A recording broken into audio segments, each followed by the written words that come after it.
नमस्ते। आप सबको प्रणाम। आप सब बहुत अच्छे हैं। कहानी कविता और अभय कुंभट में आप सबका स्वागत है। कई महीनों बाद ओशो की एक प्यारी कहानी लेकर आपके सामने हूँ।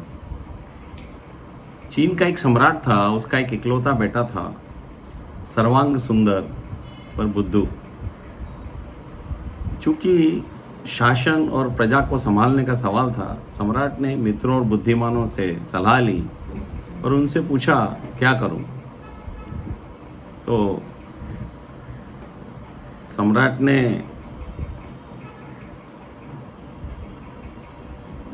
मित्रों की राय के अनुसार उसे काशी भेज दिया। काशी उस समय ज्ञान का केंद्र था और बेटे से कहा कि जब तक तुम सब कुछ न जान लो तब तक वापस मत आना। 15-20 वर्ष तक बेटे ने बहुत मेहनत की, सारी परीक्षाएं उत्तीर्ण कर ली, सब परीक्षाएं पास कर ली।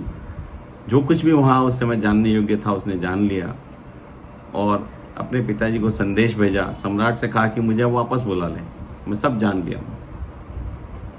सम्राट ने उसे वापस बुलाया, उसके सम्मान में समारोह आयोजित किया, एक सामूहिक भोज का आयोजन हुआ।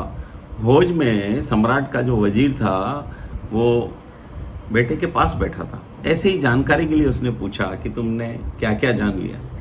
बेटे ने कहा, ज्योतिष, अंकशास्त्र, हस्तरेखा, गणित, तर्क, भूगोल, इतिहास, सब कुछ जान लिया। यहाँ तक कि मैंने परा मनोविज्ञान भी जान लिया, जिससे मन की कुछ बातें मैं जान सकूं। मैं ये बता सकता हूँ कि कोई व्यक्ति अगर कोई चीज़ कहीं छिपा दे तो वो कहाँ छिपी है और कैसी है। तो वजीर ने अपनी हाथ की अंगूठी उतारी, मुट्ठी में बंद की और टेबल के नीचे हाथ रख लिया। तो उससे पूछा कि बताओ क्या छिपा है। बेटे ने कब बताया कि तुम्हारे हाथ में एक धातु की वर्तुलाकार चीज है और उसमें छेद है। वजीर तो हैरान हो गया। उसने कहा, कमाल है, पर क्या तुम इसका नाम भी बता सकते हो? तो बेटे ने कहा कि शास्त्र में लक्षण बताने का विधान है, नाम बताने की कोई व्यवस्था नहीं है, पर सामान्य बुद्धि से मैं तुम्हें नाम बता सकता हूँ। उसने आंख बंद की और बोला, हो न हो आपके हाथ में रथ का एक पहिया है।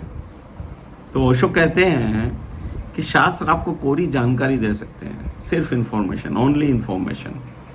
जो समझ है, जो प्रज्ञा है, वो शास्त्र नहीं दे सकते। वो अनुभव से आती है, उसके लिए आपको भीतर की ज्योति जलानी पड़ती है। तो सिर्फ शास्त्र से और जानकारी से कुछ नहीं होगा। बहुत बहुत धन्यवाद।